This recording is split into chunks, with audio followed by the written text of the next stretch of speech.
స్వరూపిణి అంటే ఏమిటి దీని అర్థం? చాలా జాగ్రత్తగా అర్థం చేసుకోవాలి నాన్న. సర్వరస స్వరూపిణి అంటే ఓరి మానవులే కాదు, 14 లోకాల్లో ఉన్న దేవతల వరకు వీళ్ళందరూ బ్రహ్మానందంలో ఉంటారు కదా. ఈ సృష్టి అంతా చేసింది బ్రహ్మ, విష్ణు, మహేశ్వరులు కదా.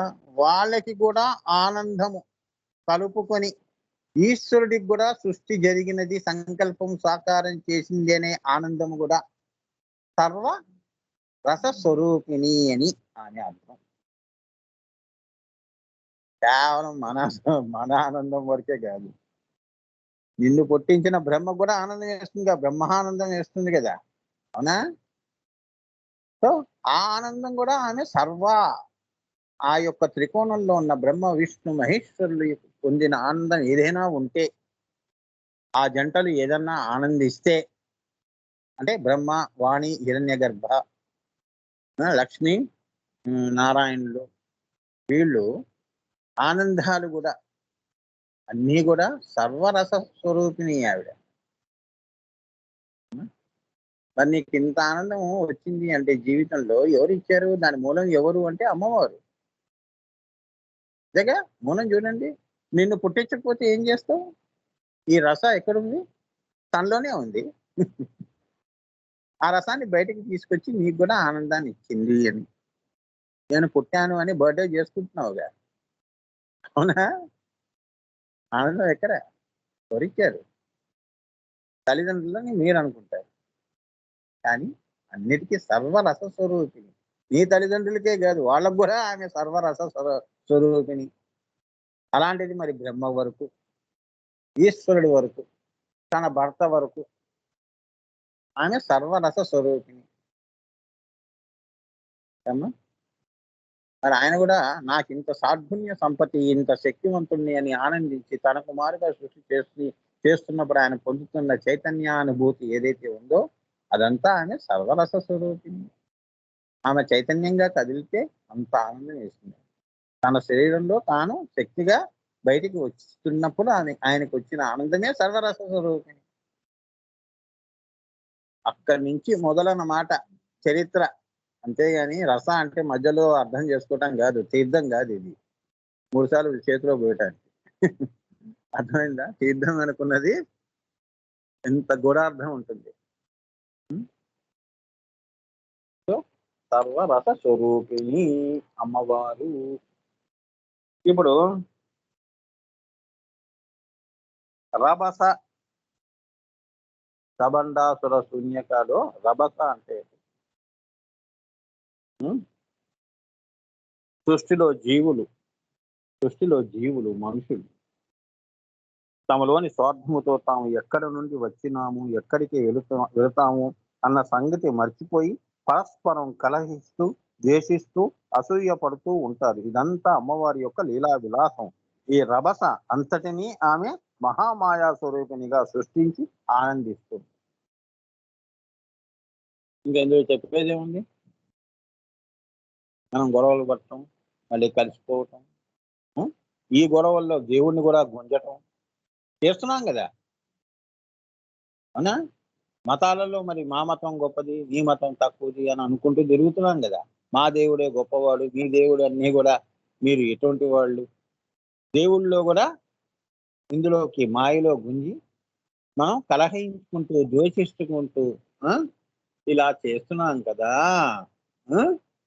ఇదంతా కూడా ఆనందం. ఇది లీలా విన్యాసంగా అమ్మవారు చూస్తూ ఆనందిస్తోంది తన సంసారం. ఏమ్మా, ఆమె నీలో ఇవన్నీ మాయలో ఈ స్వపర భేదము వలన నీకు కలుగుతున్న ఆనందాన్ని అనుభవిస్తోందని. ఒంటరిగా ఎందుకు గొడవ పడతాం? మనలో మనం గొడవ పడతామా? ఇంకోటి ఉంటేనే గొడవ వస్తుంది, జుట్లు పట్టుకుంటాం. వాళ్ళు లేనప్పుడు ఇంకేం జుట్టు పట్టుకుంటాం? ఒంటరిగా ఉన్నానని పిచ్చి పట్టి జుట్టు పీక్కోవాలి, ఎందుకంటే ఎవడన్నా ఉంటే బాగుండదు. అందుకని మనం కూడా ఇళ్లలో ఒక పద్ధతిగా కూర్చోం. ఎవరినో ఒకటి పీక్తే కానీ రోజు గడవదు. అవునా? ఇట్లా ద్వేషిస్తూ, కలహిస్తూ ఇవన్నీ కూడా అమ్మవారి యొక్క లీలా విన్యాసాలైన మాయలో స్వపర భేదం ఉంది కాబట్టి, ద్వైతంలోనే ఇదంతా మమత, అహంత ఇవన్నీ ఉంటాయి కాబట్టి ఈ మమతానురాగాలు ఉంటాయి కాబట్టి పిల్లలు లేనప్పుడు ఇప్పుడు పుట్టినప్పుడు ఎలా ఉన్నావు అలా ఉండలేవు కదా. ఆమె లీలా విన్యాసం. అందుకే పాపాయిగా ఉంటే బాధలే ఉండవు. అందుకే పిల్లలే దైవ స్వరూపులు అంటారు. బ్రహ్మవాక్కు, బాలవాక్కు బ్రహ్మవాక్కు అంటారు. అమ్మా అంత స్వచ్ఛంగా ఉంటుంది అమ్మవారు. అందుకే ఇవన్నీ తదానుకూలంగా కాలక్రమేణా మనకి ఈ యొక్క ద్వేషించటము ఇవన్నీ మాయలో మనకి ఎలా వస్తున్నాయి అంటే బంధము వలన వస్తుంది.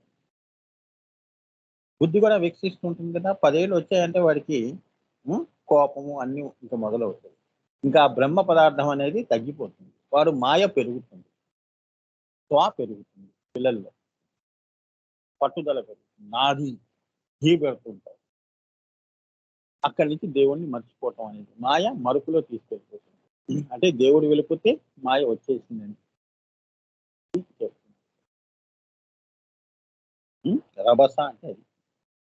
ఆరవది రస రాక. రస రాక అక్షరాలు ఆ నామంలో తీయండి నాన్న. రస రాక అక్షరాలు తీస్తే మీకు నామం ఒకటి తయారవుతుంది. ఏంటి ఆ నామం? కామేశ్వరాస్త నిర్దగ్ధ ప్రబండాసుర శూన్యకాలు రస రాక 6వ గుప్త నామము. ఆ అక్షరాలు మీరు టక్కని వెంటనే రాసి పేపర్ మీద పెట్టుకోవాలి. హెడ్ లైన్ చేసి గురువు గారు ఏదైనా ఈ రస రాకలో నేను విననిది, నేను అనుభూతి చెందని ఆలోచన ఏదైనా ఉంటే చక్కని రాసుకోండి. ఈ పదాలు ఒక పుస్తకం అవుతుంది తెలుసా. ఆ పుస్తకం ఇప్పుడు నేను చెప్పిందంతా అది పుస్తక పఠనంలో రాదు, కష్టం. కొన్ని వేల వేల పేజీలు అవుతాయి. మీరు కనీసం మీరన్నా రాసుకుంటే అదొక 1000 పేజీల గ్రంథం అవుతుంది. మా గురువు గారు ఇదిగో ఇటువంటి ముఖ్యమైనవి చెప్పారు, నాకు నచ్చలేదు.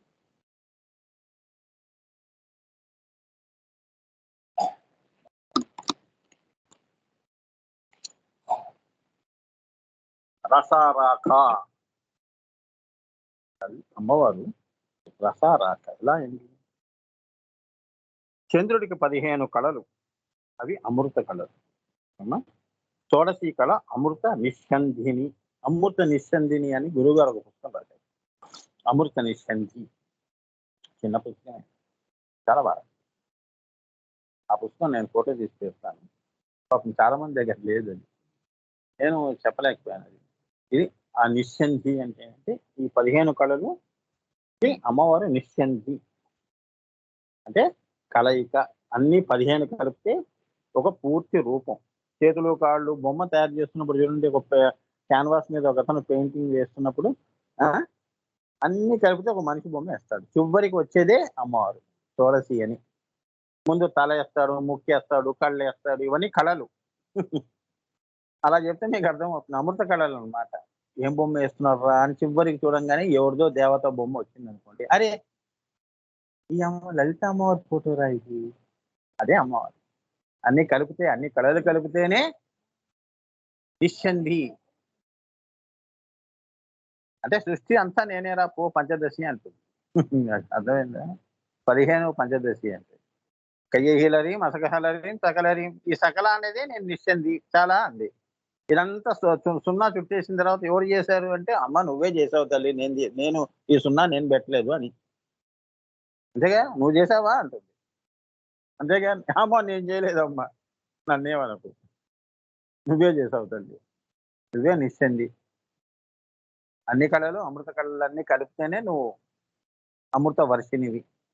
అదే పౌర్ణమి నాడు పడే వెన్నెల లేదా దాన్ని ఏమంటారు చంద్రికలు. పౌర్ణమి నాడు అందరూ కూడా ఆ అమృతం అంతా కురుస్తుంది. అన్ని కలిస్తేనే కురిసేదే అమృత వర్షిని. అంతేగా, నువ్వు కూడా బుద్ధి వికసిస్తేనే నువ్వు బుద్ధిమంతుడు అవుతావు. మూలాధారంలో ఉంటే మాయా. అవునా?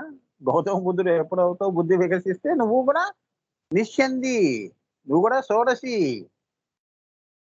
నువ్వు నేను ఒకటే పోరా అంటుంది. అయిందా? అందుకే మహానుభావులు వస్తున్నారు అంటే అబ్బా ఆ రోజు పండగ అండి. అవునా? అదే అట్లా నిశ్చంది అంటే సాదాఖ్య కళ అంటారు. సాదాఖ్య కళ లేదా పరాకళ. చిత్కళ నుంచి వచ్చింది పరాకళ. ఆమె చిత్తి నుంచి వచ్చిన 15 దశలు. ఈ సృష్టియే, ఈ చంద్రుడే ఈ 15 కళల ద్వారా ఆమె ఆజ్ఞ తీసుకొని సూర్యచంద్రులు తీసుకొని ఈ సృష్టి అంతా 15 కళలు తో ఈ సృష్టిని నిలుపుతున్నారు. మరి చంద్రుడి వల్లనే మనం బతుకుతున్నాం కదా! సృష్టి ఉంది కదా! సూర్యుడేమో జీవనాధారం.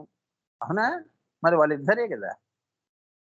ఈ కళలన్నీ మళ్ళీ చిత్కలవి. ఆమె నిశ్చంది అని.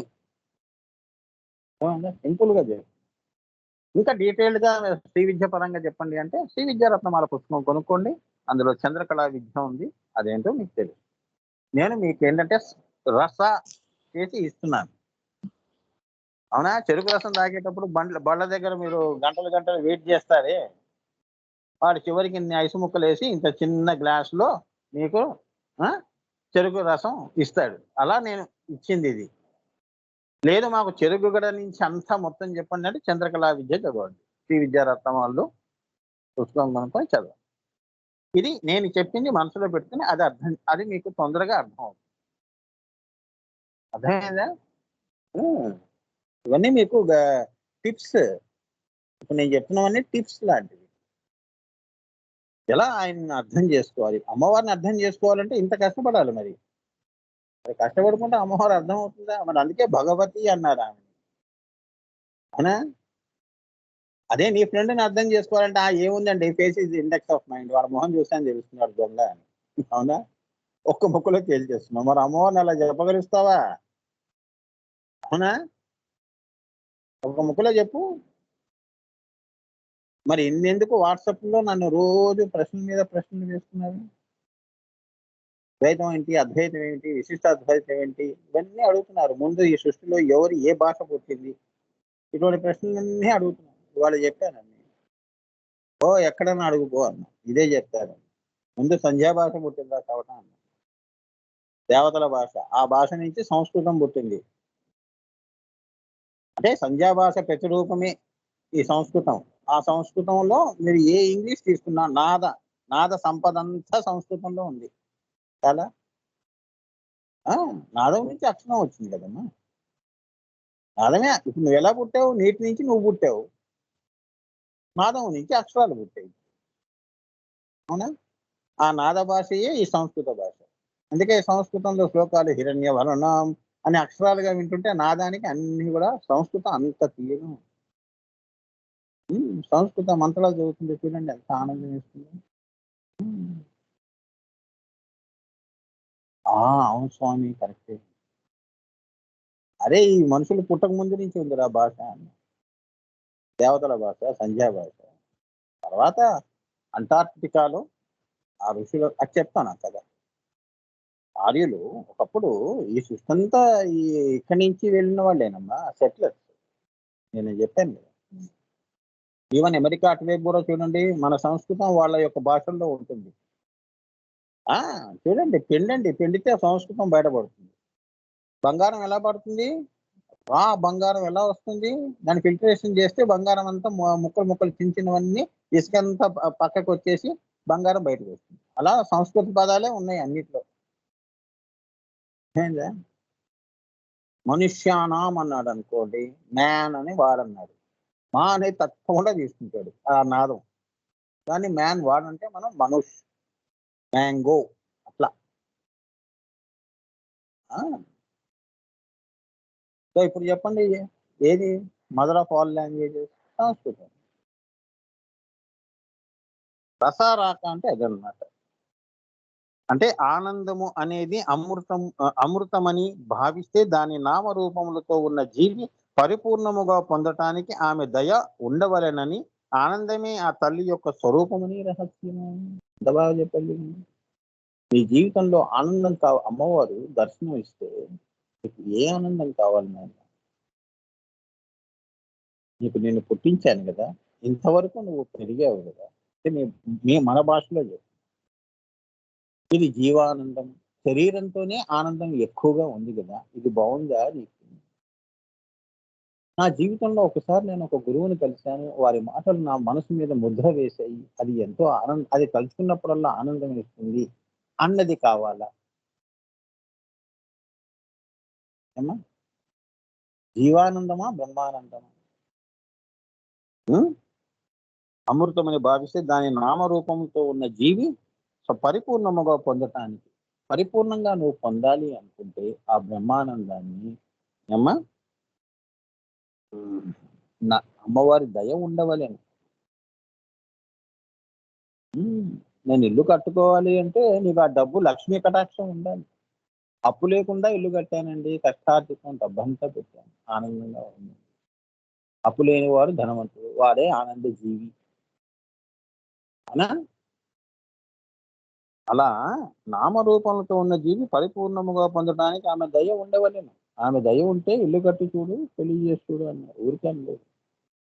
అలానే ఆనందమే ఆ తల్లి యొక్క స్వరూపం. నేను చెప్పాను కదా! నేనేమన్నాను? ఎన్నో సందర్భాల్లో చెప్పిన పదాలే మళ్ళీ మళ్ళీ నేను చెప్పాల్సొస్తుంది.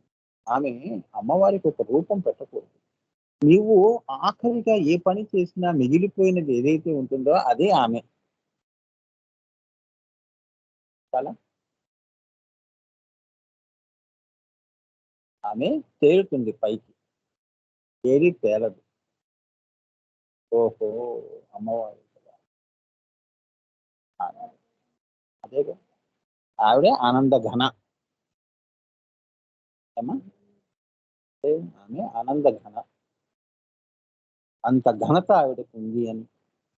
తానే ఆనందంగా స్వరూపంతో ఉన్నది కాబట్టి ఆమె ఘనురాలు, ఆనంద ఘనురాలు లేదా ఘనీభవించిన ముద్ద అలా కూడా అనుకోవచ్చు. సో, ఏడవది కామశూన్యక.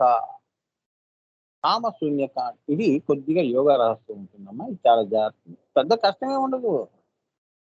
నా దగ్గర మీరున్నారు అంటే ముందు నేను దాన్ని ఏం చేసేస్తానంటే పనస పండు టైపు లోపలవే ఇస్తాను తొనలు. పనస పండు తీసుకొచ్చి మీ ఒళ్ళో పెడితే నేనేం చేయాలి స్వామి అన్నట్టుగా చెప్పను. అవునా? దీన్నెక్కడ కోస్తాను స్వామి నేను అని. పనస పండు తినగలుగుతానా? ఎవడో తొనలు అమ్మితే డబ్బులు ఇచ్చి కొంటాం. బాబు మాకు అవన్నీ ఆ జిడ్డు, గిడ్డు, నూనెలు రాసుకోవటం, పనస పండును కోయటం ఇవన్నీ మాకు పెట్టొద్దు. రెడీమేడ్‌గా దొరుకుతాయండి బయట. అంతే పోయి తెచ్చుకో. అట్లా అన్నమాట. యోగా రహస్యం అంటే కంగారు పడకండి. నేనంతా సింపుల్ చేసి చెప్తాను. వినండి. ఆమె యొక్క కోరిక ఈశ్వరుని కోరికయే కానీ ఆమెకంటూ కోరిక ఏమీ లేదు. నాకెందుకు కోరికలు ఆయన చూసుకుంటారు. ఆయన కోరిక పుట్టింది అంటే నాకు పుడుతుంది. ఆయనకు పుట్టలేదు అంటే నాకు పుట్టదు. ఆయన ఏం ఆలోచన చేస్తే నేను అదే అనుసరిస్తాను అని. మనం భర్త మాట వినాలి అని చెప్పి భయపెట్టి నడిపించుకుంటున్నారు భర్తలు. అది కాదు. భావాల్లో నడక. అది అసలైన సంసారం. అవునా? అందుకే వాళ్ళు ఆది దాంపత్యం అంటే వాళ్ళది. భావాల్లో ఆయనకు కోరిక కలిగిందంటే ఈమెకు కలుగుతుంది. ఇక్కడ మనం మానవులం ముందు నాకు కలగాలి. నీకెందుకు కలిగింది? నేను చెప్పిన మాట ఎందుకు చేయలేదు? ఇట్లా మనం ఆధిపత్య పోరు చూపిస్తాం. నేను నడిచిన బాటలో నడవాలి. నేను చెప్పినట్టు వినాలి. ఆధిపత్యం చెప్పుకుంటాం. ఇది కాదు.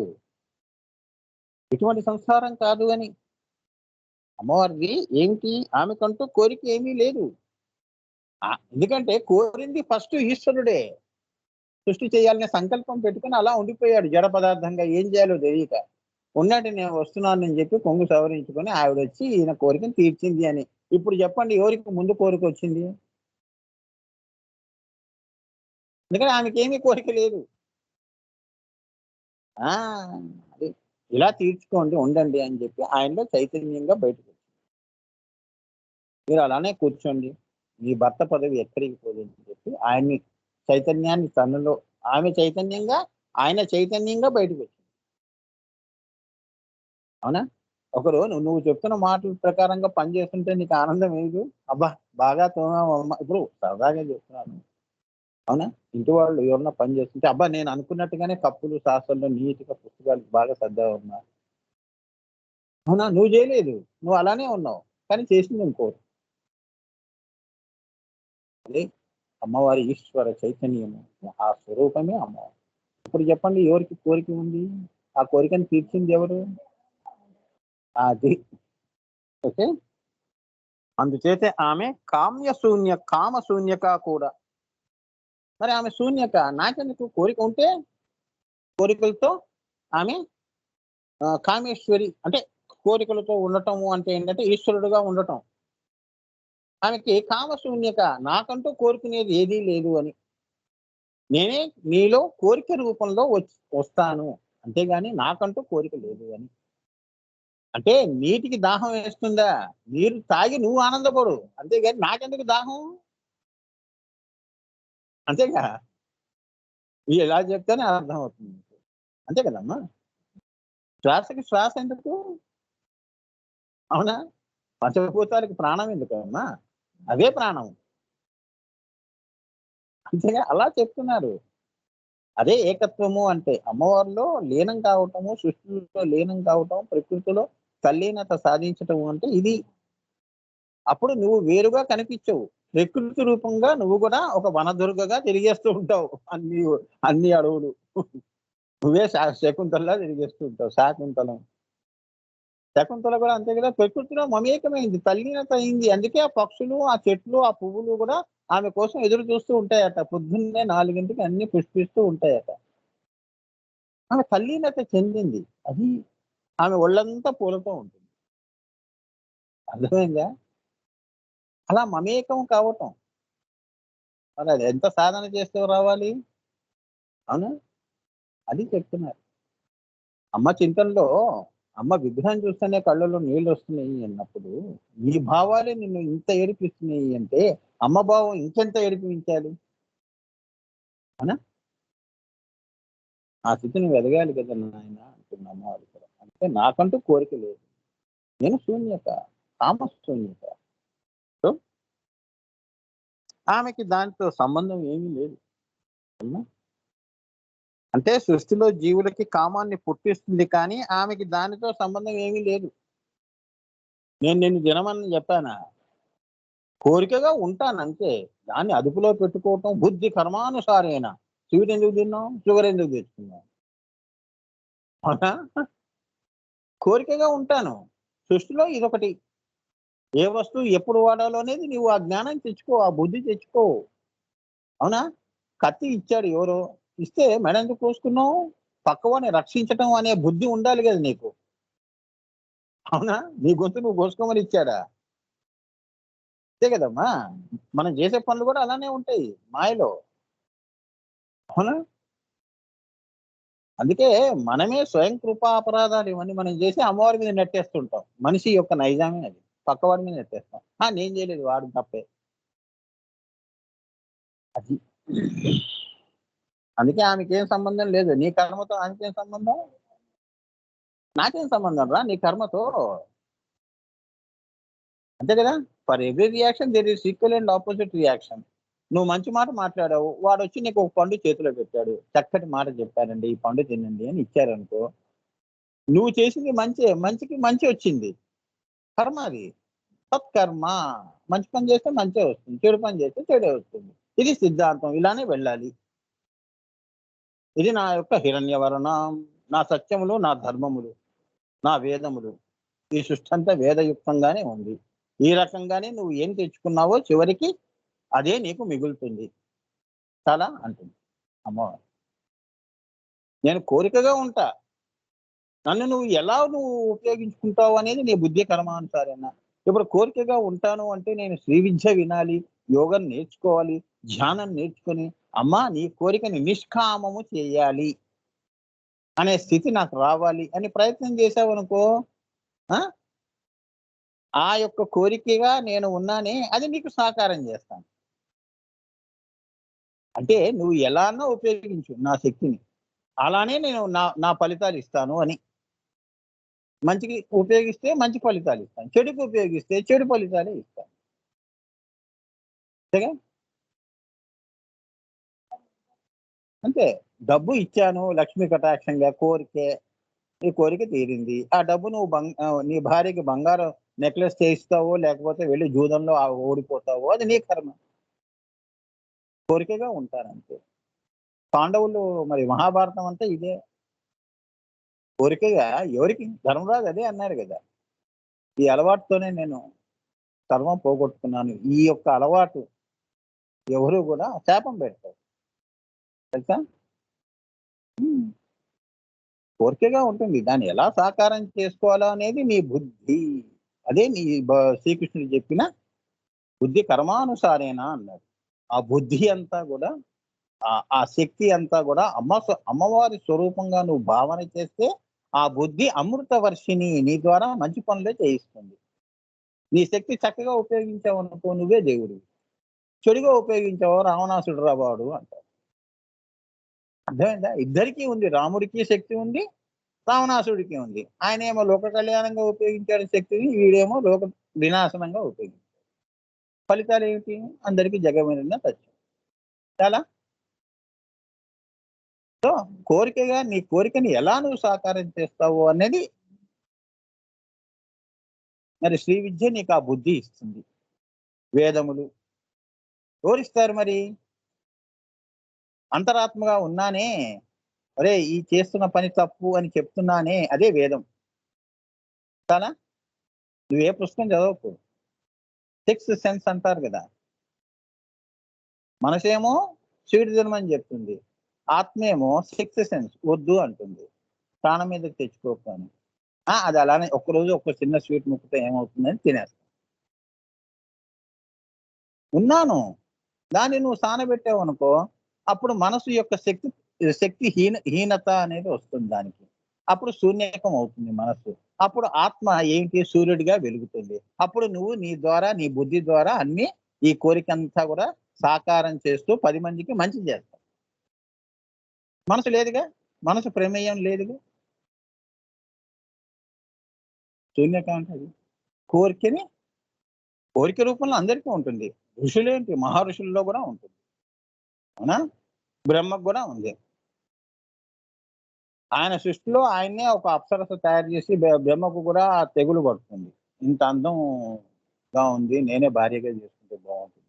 అంటే అతనిలో గూడా ఆ క్షణంలో ఆ కోరిక అలా ఉంది. చూడండి. సృష్టికర్తకే తప్పలేదు కోరిక. అవునా? మరి అమ్మవారి గొప్పతనం ఎప్పుడైనా తెలిసిందా? సో, దాన్ని సాకారం చేసుకో. ఇప్పుడు మీరాబాయి, రాధ వీళ్ళంతా ఉన్నారే. వాళ్ళకి ఉంది. కోరిక లేదని కాదు. దాన్నేం చేశారు? కృష్ణమయం చేశారు. అర్థమైందా? అందుకే శరీర స్పృహకి అతీతంగా వెళ్ళిపోయారు. అందుకే శరీర సుఖము అనేది వాళ్ళకి అవసరం లేదు. ఆత్మానందం, కృష్ణానందమే వాళ్ళకి కావాలి. కృష్ణుడిలో లీనం కావటం అంటే ఆయన జ్యోతిలో లీనం కావటం. అది పరమానందం వాళ్ళకి. అంతేగాని తాకాడు, ముట్టుకున్నాడు దీంతో వచ్చేసిందని కాదు. ఏమ్మా? ఇలా ఉంటుంది. ఇవన్నీ నేను శ్రీ విద్యలో చెప్పవలసిన చాలా ముఖ్యమైనవి. అసలు ఆనందం అంటే ఏంటో చూపిస్తున్నాను. ఇలా నువ్వు ఇంకా పెరిగావనుకో అది బ్రహ్మానందం వైపు దారి తీస్తుంది. అర్థమైందా? అది బ్రహ్మానందం ఎన్ని రకాలుగా ఉంటుంది? పరా, పశ్యంతి, మధ్యమ, వైఖరిల్లో ఉంటుంది. నువ్వు పరానందము, పరమానందం పొందాలి అంటే నువ్వు బిందువు దాకా వెళ్ళాలి. అర్థమైందా? ఆనందాల యొక్క అంతస్తులివి. జీవానందం నుంచి బ్రహ్మానందం వరకు అంతస్తులు ఆనందాలు. మరి నువ్వు నీ బుద్ధి కర్మానుసారేనా నువ్వు జీవానందంతోనే బతికేస్తావంటే నీ కర్మ, బుద్ధి కర్మానుసారేనా ఇంకో జన్మకి వెళ్ళు అంటుంది. ఏ అవునా? అవధూతలు బ్రహ్మచింతనలో ఉంటారు. వాళ్ళెప్పుడు బ్రహ్మానందంలో ఉంటారు. అంతే. ఎవరు ఎలా ఉంటే అంతే. నువ్వు ఏది ఆలోచిస్తే నువ్వు అదే అవుతావు. కొత్తగా అయ్యేది ఏమీ లేదు. అర్థమైందా? జాతకాలు కూడా అంతే. నా భవిష్యత్తు ఏంటో చెప్పండి అంటాడు. నీ బుద్ధి ఇప్పుడు ఇలా ఉంది. ఈ బుద్ధే అలా ఉంటుంది రేపు కూడా. అదే అవుతావు. అవునా? ఒక దొంగున్నాడు. నా జాతకం చెప్పండి అంటే ఇవాళ చిన్న దొంగతనం చేసావు. రేపు పెద్దది చేస్తావు. బ్యాంక్‌కే కన్నం పెడతావు. అంతేగా? అంతే కదమ్మా జాతకం. జాతకాలు ఏమున్నాయి? వీళ్ళందరూ మన జాతకం చెప్పండి, జాతకం చెప్పండి. ఏం చెప్తాం? నీ బుద్ధిని నువ్వు మార్చుకో. ఏమ్మా? అందుకే ఏ భావన చేస్తే దాన్ని నువ్వు పెంచుకోవటం. మంచిని పెంచుకోవటం, చెడుని కాదు అని. ఏమ్మా? మనసు పెంచితే భ్రమ. ఆత్మని పెంచితే బ్రహ్మ. ఏది పెంచాలో ఆప్షన్ నీదే. మనసు ప్రకారంగా జీవిస్తావు అంటే జీవంగా జీవిస్తావు. ఆత్మగా జీవిస్తావు అంటే దేవుడిగా జీవుడే దేవుడిని చెయ్యి. నువ్వే దేవుడివి. చాలా అదే బ్రహ్మ చింతన, అదే బ్రహ్మానందం. అవునా? కొందరు చూడండి ఎవరు లేకుండానే ఆనందంగా ఉంటారు. అవునా? ఉంటేనే మనశ్శాంతి పోతుంది వాళ్ళకి. అది కూడా ఉంది గదా! అందుకే మునులు, ఋషులు అడవుల్లో ఎందుకు పరిగెడతారంటే, ఈ ఈ ఆశ్రమంలో కూర్చుంటే ఈ ముని పత్నులందరూ ఆయనని గడ్డం పీకి, జుట్టు పీకి ఆయన ధ్యానంలో కూర్చోబెడతారు. అవునా? ఇది లేదు, అది లేదని ఈయన శిష్యుల్ని ఊరికే అడవుల వైపు పంపిస్తూ ఉంటారు. వంట చేయాలని. అర్థమైందా? సరదాగా చెప్తున్నా. కామశూన్యక అంటే అది. అంతేకాక రహో యాగంలో శూన్యకం చేస్తే పరిపూర్ణ కామ అన్న లక్షణం చేత బ్రహ్మానంద ప్రాప్తికి దారి తీస్తుందనేది రహస్యం. ఇప్పుడు రహు యాగములో అంటే ఏంటంటే మంత్రము ఉంది కదా, అది స్థూలము. ఓం ఐం హ్రీం శ్రీం శ్రీమాత్రే నమః అన్నావు అనుకో, అది స్థూలంగా చెప్పేశావు. ఇది నీకు తెలియకుండా ఆ పాలల్లో వెన్నెల, ఆ పాలల్లో మీగడల వెన్నెల దాగి ఉంటుంది కదా. ఈ పాలు అనే దశ పోయి వెంటనే మీగడ రూపంలోకి వెళ్ళిపోయి అంతర్యాగంలో మనసులో ఎంతసేపు నాకు దేవుడి మీదే ఆలోచన వస్తుంది స్వామి అన్నావే, అంటే స్థూలం పోయి నీకు లోపల వచ్చేసి అమ్మా నీకు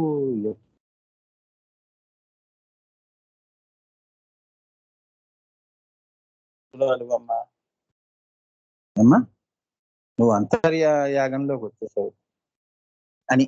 తర్వాత ప్రాణంగా నువ్వేం చేసేసావు? వెన్నని కరిగించి ఘృతము చేసేసావు క్రియాయోగంలో. అంటే ప్రాణమే ప్రాణ రూపంలో ఉన్నావు. అంటే స్థూలాన్ని శూన్యకం చేశావు, మనస్సుని శూన్యకం చేశావు, రహోయాగంలో ప్రాణ శూన్యకం కూడా చేశావు. సెకండ్ స్టెప్‌లో 9వ తారీఖు చెప్తున్నాను. ఆ శూన్యకం అంటే ఏంటో. అది అనుభూతిగా చెప్తున్నాను మీ అందరికి. ఓహ్ మై గాడ్ అంటారు నువ్వు. అసలు నీకు ఏ ఆలోచన రాదు ఆ క్షణంలో. ఇంక నెక్స్ట్ దశ ఏంటంటే నీ మూడో కన్ను దగ్గర ఆత్మ దర్శనం రావటం. అంత ఇంపార్టెంట్ సెకండ్ స్టెప్. అర్థమైందా అమ్మా? అది చెప్తున్నా రహోయాగంలో శూన్యకం అంటే.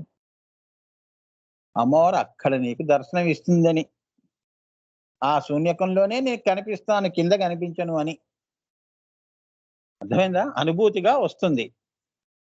ఏమ్మా? నీ ఆత్మ దర్శనమే అమ్మవారి దర్శనం. ఇప్పుడు చెప్పు, నీకంటూ ఒక ప్రత్యేకమైన ఉందా? లేదు. నా చైతన్యమే నీ చైతన్యం రా, నేనే నీలో ఉన్నాను. చూడు అంటుంది. ఆ చిద్గగనం అంతా మూడో కన్ను దగ్గర పెద్ద గొప్ప వెలుగు చూసి కళ్ళల్లో నీళ్ళు వచ్చేస్తాయి. ఆత్మ దర్శనం. అది సాక్షాత్కారం. ఆత్మ సాక్షాత్కారం అంటే సెల్ఫ్ రియలైజేషన్ అంటే. ఇంతవరకే చెప్తున్నాను. పైన నేను ఆల్రెడీ చెప్పాను. నామం ఎంతుందో అంతే చెప్పండి. ఎందుకంటే మళ్ళీ మహాయాగం చెప్పండి గురువుగారు ఇంకా అక్కడి నుంచే అవన్నీ మళ్ళీ పురాణ ఇతిహాసాలు అవుతాయి. ఆ దేవీభూతంలో మళ్ళీ దేవతలొస్తే మళ్ళీ వాళ్ళ వెంట పోతారు. మొత్తానికి ఎటేటో ఎన్నో పాత్రలు వచ్చేస్తూ ఉంటాయి. అవన్నీ చెప్పకూడదు. ఏమ్మా? ఎంతవరకు మనకు అవసరమో నామం వరకు చెప్పారు. రహోయాగం అంటే ఇది. ఏమ్మా? ఇప్పుడు ఇంకొక్క నామం చెప్పి ఆపేస్తానన్న. సభారమ. ఆవిడ సభారమ అంటే ఈశ్వరుని యొక్క సభకి లక్ష్మి అయినది. హ్మ్. ఆమెయే ఈశ్వర, ఆమెయే ఈశ్వరి కావున ఆమె ఆ సభయందు అధిష్టాత్రిగా కూర్చొని ఉంటుంది. అదే మణిదీపంలో అమ్మవారు ఏమ్మా సభా మంటపము అంటారు కదమ్మా! ఆ మంటపములో సదాశివుని అంకము మీద కూర్చొని ఉంటుంది ఆ అమ్మవారు. ఆమె ఈశ్వర, ఆమె లక్ష్మి. సభకి లక్ష్మి స్వరూపము. ఆ నామమే ఈ విష్ణుమూర్తి యొక్క లక్ష్మీనారాయణుడు ఆ తల్లి మహాలక్ష్మి లక్ష్మీ అమ్మవారు ప్రార్థన చేస్తే తన నామం ఆమెకి వరంగా ఇచ్చింది. పెట్టుకో నా పేరు అని. ఆ లక్ష్మి అన్నమాట. మహాలక్ష్మి ఆవిడ. ఈమె లక్ష్మి చెంచల. అర్థమైందా? ఆమె ఆ సభకి లక్ష్మి అనేది ఆమెయే ఈశ్వర, ఆ! ఆమెయే ఈశ్వరి. కా కావున ఆమె సభయందు అధిష్టాత్రిగా కూర్చొని ఉంటుంది. ఇప్పుడు ఫోటోల్లో చూస్తారుగా. అవునా? అందరూ మునులు, మునీశ్వరులు దండం పెట్టి ఉన్న ఫోటోలు ఉంటాయి కదా! లలిత అమ్మవారి ఫోటో చూడండి. అదే సభకి ఎవరు మరి? ఇంత సృష్టికి ఆ సభలో ఆమె లక్ష్మి అని చెప్పి ఇక్కడ ముగిస్తున్నాను. గురు కృపా హి కేవలం, మాతృ కృపా హి కేవలం.